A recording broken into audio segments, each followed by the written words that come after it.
Ingat bre, hitam ada putih, panas ada dingin, gelap ada terang, baik ada buruk. Jika kamu sedang merasa hancur saat ini, sabar sedikit. Yakinkan di hatimu, Tuhanmu sedang mempersiapkan keindahan di depan sana.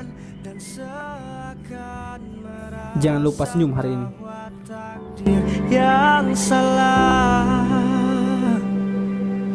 hingga tiba saatnya ku berhenti bertanya, ruang dan waktu menjawabnya dengan hadirmu.